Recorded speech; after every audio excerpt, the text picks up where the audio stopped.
We now come to a very interesting part of the course called the theory of small oscillations. In the last discussion, we looked at potential energy diagrams, and we learned that there was a lot of information one could tell, even if you didn't know the analytic form. And we're going to continue along those lines today.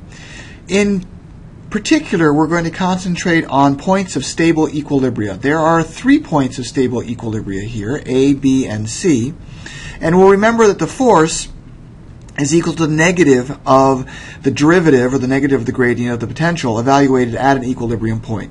So at points of stable equilibria, it's where the slope is 0. So each of those satisfies that. And you'll see that as we move away, that there'll be some restoring force. It'll have a force which moves the particle back towards the equilibrium point. So this is a rather odd potential. It really shouldn't remind you of anything. However, if you look locally at A, B, and C rather than globally at the whole potential, maybe something will spring out at you. Locally, around the point of stable equilibria, each of these looks like a parabola. They're not the same parabola. C is much steeper than there's A, and B is much more less sloped. On the other hand, they all look like parabolas that could be approximated as 1/2 kx squared if we simply knew what k was for making the best parabola. In fact, if we could find the best parabola in the potential energy, then we might be able to say that we would have harmonic motion about the point of stable equilibria, because the potential energy for a harmonic oscillator is a parabola. And in fact, this can be made more rigorous.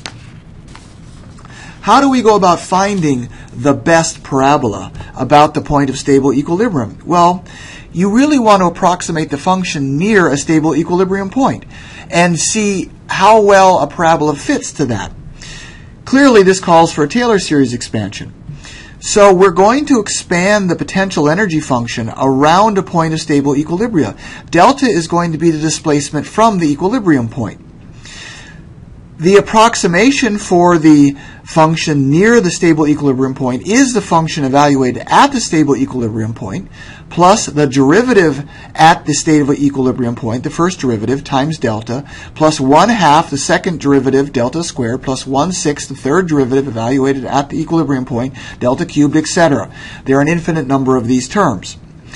If we want to confine ourselves to small enough displacements, then we can ignore the terms which are high enough in delta, because if delta is a small quantity, delta squared, delta cubed, delta the fourth makes it just a smaller and smaller quantity. So looking then at the first 3 terms and truncating at the quadratic term, we see that the potential energy expanded around the stable equilibrium point is the potential energy at the stable equilibrium point, plus the first derivative of the potential energy evaluated at the equilibrium point, plus 1/2 the second derivative of the potential energy evaluated at the equilibrium point times delta squared. This term is not important in the sense that all that matters in potential energy is the difference in potential energy, so we can always add an arbitrary constant. We've run into this a number of times before. This term is 0. The first derivative evaluated at a stable equilibrium point is just the slope of the potential energy there. The force is 0, the slope is 0. So we're left with the important term of 1/2 the second derivative times delta squared. Now that's exactly what we need. That is a parabolic dependence on the distance I am away from the equilibrium point. So we've effectively found the best parabola that will fit around our equilibrium point. It's some constant just giving us the height of the total energy at the equilibrium point, plus a quadratic term which gives us the best parabola. This is actually in the form of a spring, 1/2 k delta x squared, where the spring stiffness is in terms of the second derivative of the potential energy evaluated at the equilibrium point. So if we return and look back at our equilibria, A, B, and C, we can all see that they have a stable equilibrium and a 0 slope, but that they have different curvatures, and therefore the second derivative which is positive evaluated at these stable equilibrium points, all has a different value. C would have the largest value, thus the highest effective spring constant. A would have the next highest, and B would have the lowest spring stiffness. So this is a very stiff spring. This is a very weak spring. Now, you might remember that the angular frequency of oscillation is determined by the spring constant and the mass, and the angular frequency was the square root of k over m. And now we can say that, well, the effective spring constant is the second derivative of the potential energy evaluated at the equilibrium point. So the frequency of oscillations in this arbitrary potential around a stable equilibria can be found by knowing what the second derivative is evaluated at those points of stable equilibrium. This is very general behavior. For any potential energy that has a stable equilibrium, we can find out its frequency of small oscillations. This won't work for oscillations of arbitrary large amplitude, but for small oscillation amplitudes, we're going to be able to approximate the potential locally by this best parabola shown in red. So here's an example. Let's consider the potential energy function, which is given by alpha over r plus beta r, for r greater than 0. So this could be the separation between the nuclei and an electron, let's say. It's sketched here in black, and it has two parts.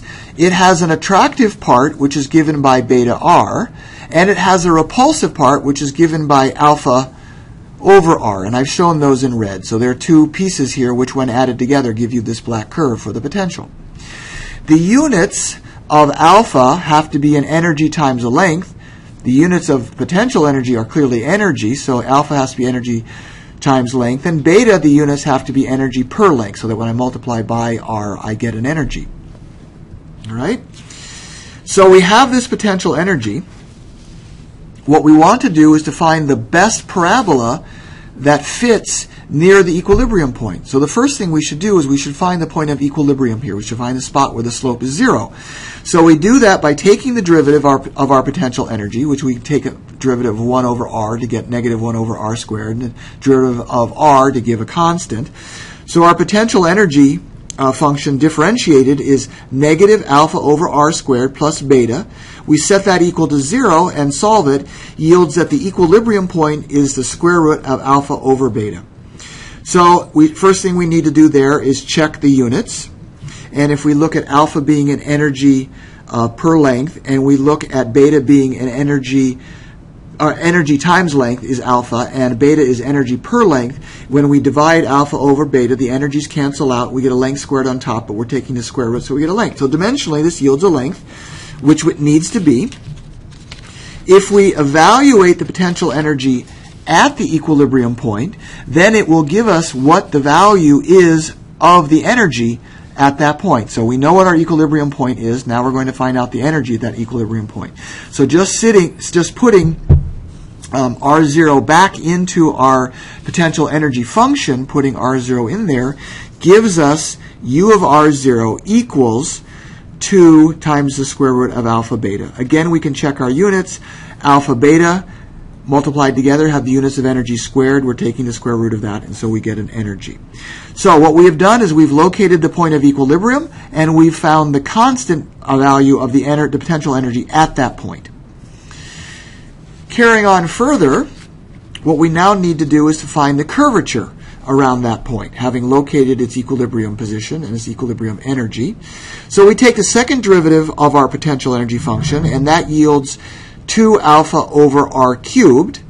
We want to evaluate that at r0, which was alpha over beta, the square root of that.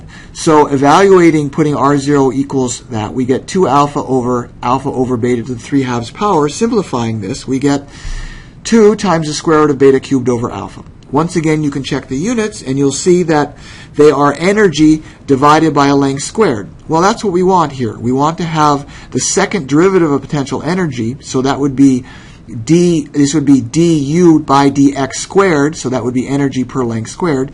So we have the proper units here.